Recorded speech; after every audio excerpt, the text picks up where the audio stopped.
On June 14th, I emphasized that Donald Trump's immunity claims were pending in a Supreme Court of questionable integrity.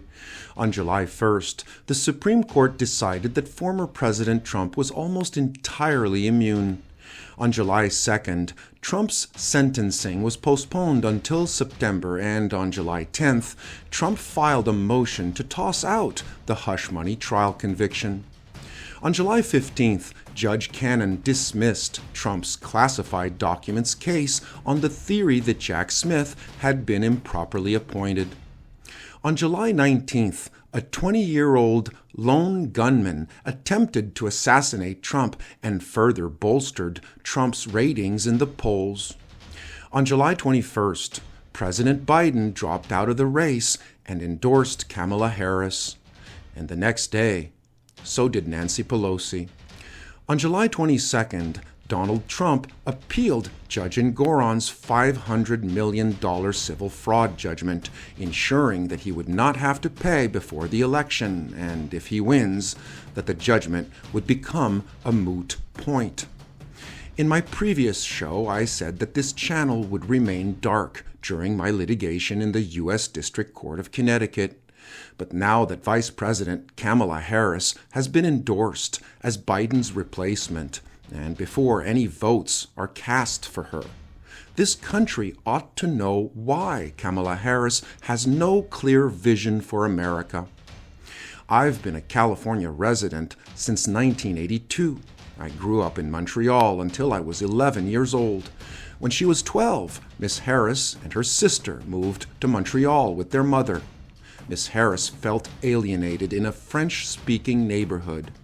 As a legal Canadian alien in California, I'm in a unique position to state what that clear vision for America means to me. So without further ado, let's get to it.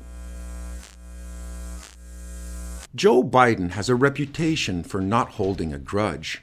In 2020, Kamala Harris vented her personal grievance that Joe Biden had opposed a Berkeley public school pilot program initiated by Superintendent Neil Sullivan, a fierce advocate of racial integration in 1967.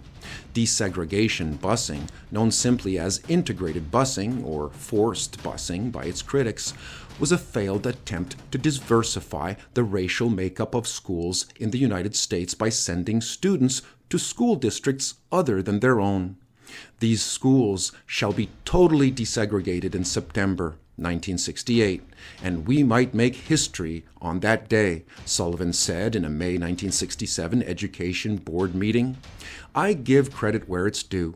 Miss Harris was being truthful when she said she had only been a part of that second class to integrate her public schools in 1969. It's personal, and it was hurtful to hear you talk about the reputations of two United States senators who built their reputations and career on the segregation of race in this country. And it was not only that, but you also worked with them to oppose busing. And, there was a little girl in California who was part of the second class to integrate her public schools. And she was bused to school every day. And that little girl was me. After that DNC debate in 2020, Harris immediately posted her elementary school photo on Twitter and sold T-shirts for $30 labeled "That Little Girl Was Me" in order to profit off of Superintendent Neal's desegregation efforts, all while perfecting her own brand name. Not unlike the attempted assassination of Trump and the immediate marketing of his "Fight, Fight, Fight" shoes. Similar to House Speaker Mike Johnson in Congress, California had its own Willie Brown, the state assembly speaker. In March of 1994, Hollywood's own Clint Eastwood attended the speaker's 60th surprise birthday party and spilled champagne on Miss Harris, Willie Brown's new steady love. Willie Brown was 60 years old, Miss Harris was 30, so the San Francisco Chronicle had to remind its readers that Miss Harris was a woman, not a girl. That marriage of convenience lasted only 2 years, but the effect on her career would last a lifetime. It was a gift that just keeps on giving to her, not to America. I would think it's fair to say that most of the people in San Francisco met her through Willie.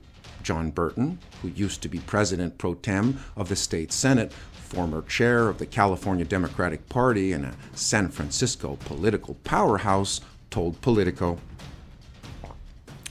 Those gifts from Willie Brown that kept on giving included cushy positions on 2 state regulatory boards, the Unemployment Insurance Appeals Board and the California Medical Assistance Commission.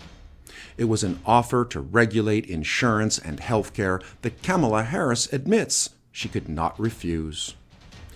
Those cushy positions and connections, Speaker Willie Brown and the California political elite, were Miss Harris's version of George W. Bush's base.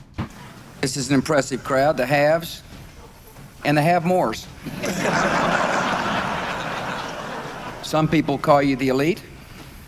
I call you my base.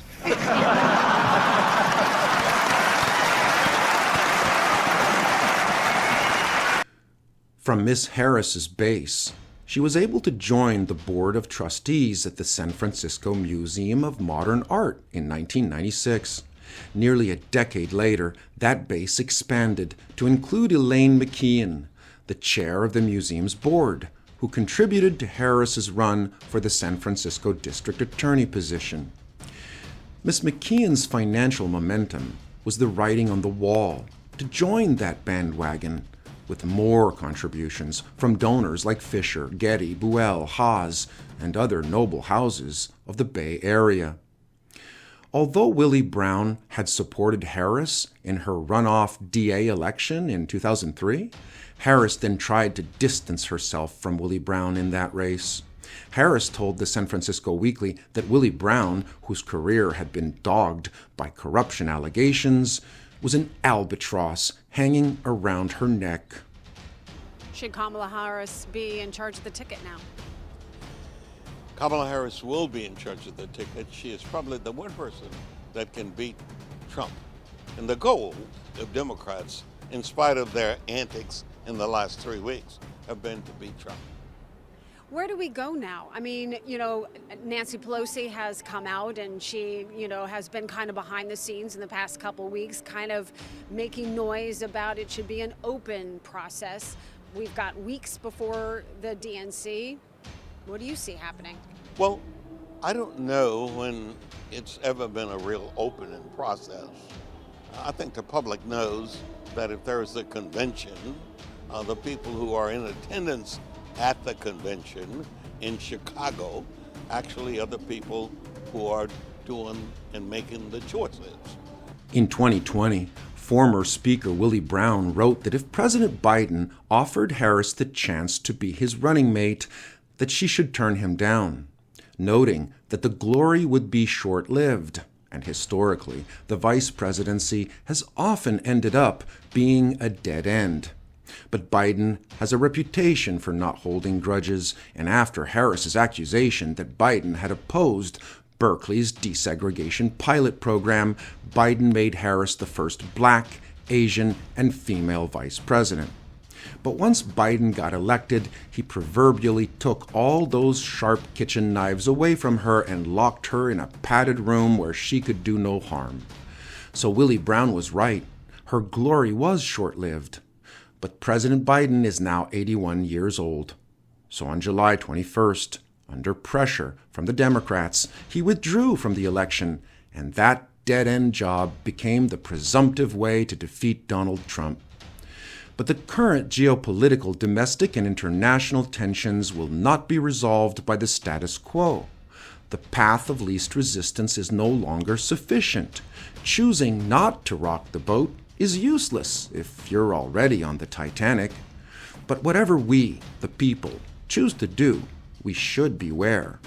Only fools go chasing waterfalls. There's an old saying in Tennessee, I know it's in Texas, probably in Tennessee, that says, fool me once, shame on you.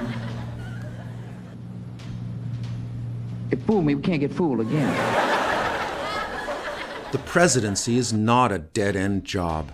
America deserves a president with a clear vision, but the hope that Kamala Harris might have consistent positions on issues that are well informed by the rigors of devotion to methodically derived ideology is just not who she is. Her record in California speaks for itself. As explained in my prior videos, Deputy Attorney General Michael German perjured himself in federal court in 2012. He ignored direct impeachment evidence and made false statements to the court. He threw caution into the wind because he was clothed with the authority of the California DOJ under Harris's authority. Attorney General Kamala Harris's name is on Deputy Attorney General Michael German's motion. In 2015, Harris ordered her office to drop a case only after a video of the Ninth Circuit eviscerating her officers went viral. In a California molestation case, the DOJ admitted to its long-standing practice of filing legal motions without the express approval of the Attorney General, implying that, once again, Kamala Harris was not even aware that her office had made the argument. Kamala Harris accepted government funds to regulate insurance and health care. Is Kamala Harris even aware that Deputy German aided and abetted a fraudster who ripped off his own elderly mother, an elderly retired healthcare worker, and that he assisted her homeowner's insurance to violate her civil rights for 17 years and counting? She's the Attorney General who beat the biggest banks in America and forced them to pay homeowners $18 billion. Harris opens fire on Trump. Predator, fraudster, cheater. And that article begins, Vice President Kamala Harris gave the public its first real look into her nascent presidential campaign with a stop at her organization's headquarters in Wilmington, Delaware on Monday night. Harris's first applause line came when she discussed her background as a California Attorney General and as a courtroom prosecutor. Quote, in those roles, I took on predators of all kinds. Predators who abused women, fraudsters who ripped off consumers. To have a clear vision for America, we must identify its most salient problems. In 2016, it became clear that social media had the power to influence elections. Despite Biden's promise in 2021 to build back better after COVID-19, America is entangled in two hot wars in Ukraine and Gaza.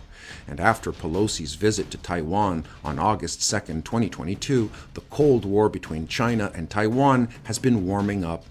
And domestically, the only bipartisan agreement in Congress is that America is sharply divided. In other words, the Democrats and Republicans both agree that neither side agrees to just disagree. As Supreme Court Justice Alito put it, the current political divisions in America are deep and reflect fundamental disagreements that cannot be compromised.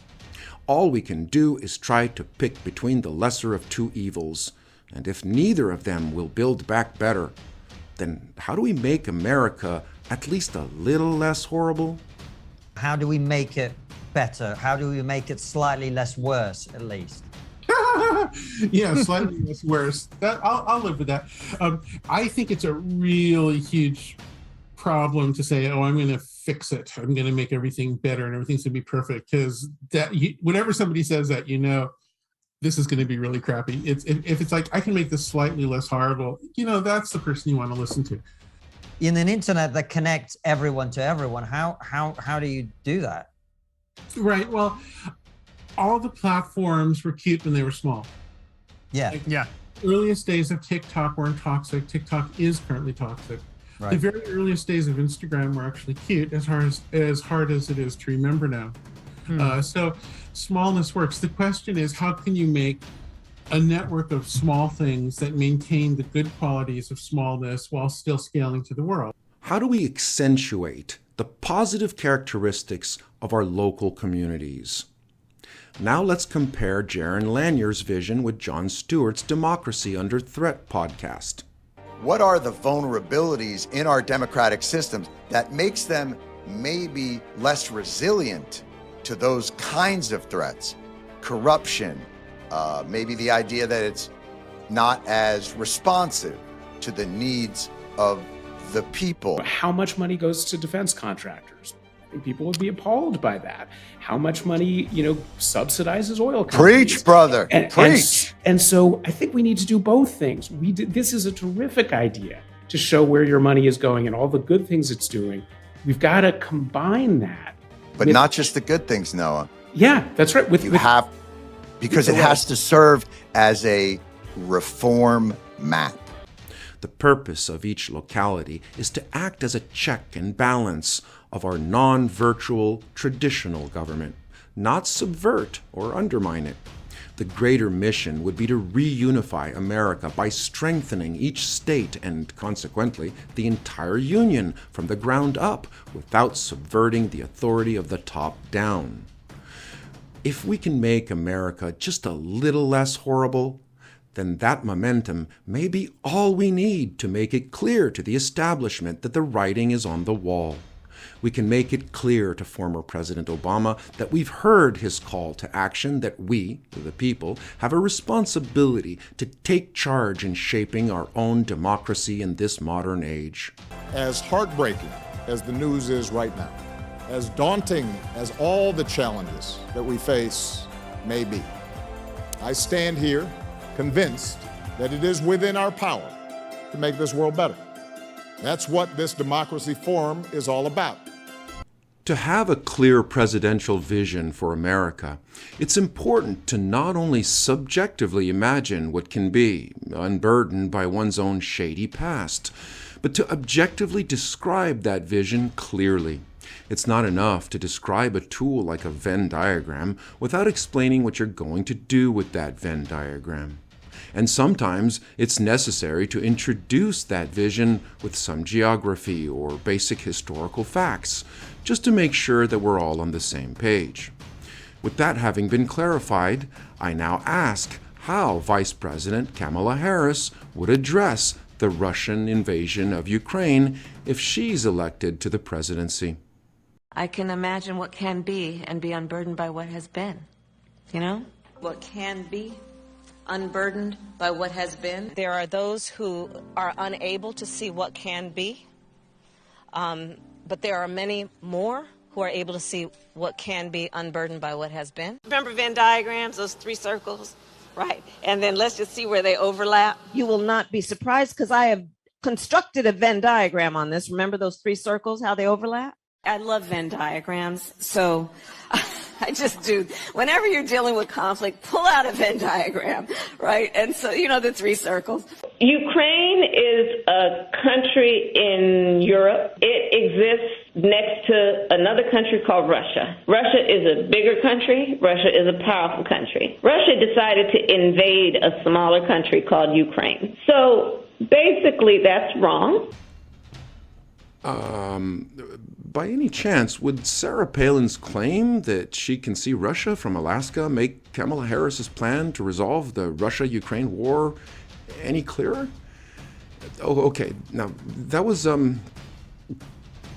deep, but what about Mr. Lanier? How would he address the current geopolitical tensions if Biden had taken all those sharp kitchen knives away from him? What tools would he use to save our democracy? We made a very particular and gargantuan mistake around the turn of the century. 10, 9, 8. We had these two incredible drives. Happy 2000! One was everything should be free. No more paying for music or newspapers. Everything should be owned by the people, shared by the people. But we loved tech entrepreneurs. We loved Steve Jobs, the hero hacker who became a millionaire and a billionaire. So how do you combine, I'm going to make a Venn diagram with my fingers, socialism, everything must be free, capitalism, we have to have tech heroes. There's one little space in the middle, and that little space... Okay, now that's clearer. But to make it a clear vision that is deserving of all delicate bipartisan ears, we need to ask why we love those business hero hackers like Steve Jobs. Could it be That a jack of all trades is the master of none? Could it be that the products Apple makes are the result of a team effort that is incentivized by money in the form of wages? And could it be that Apple pays money to advertisers to sell its products and services? I'm going to go out on a limb and suggest that we love our business hero hackers because their visions create multi-trillion-dollar companies to make masterful products and services. We could research their products for our entire lives, but without an incentivized team effort, we still would not be able to reverse engineer them. But those multi-trillion-dollar companies then become concentrated power.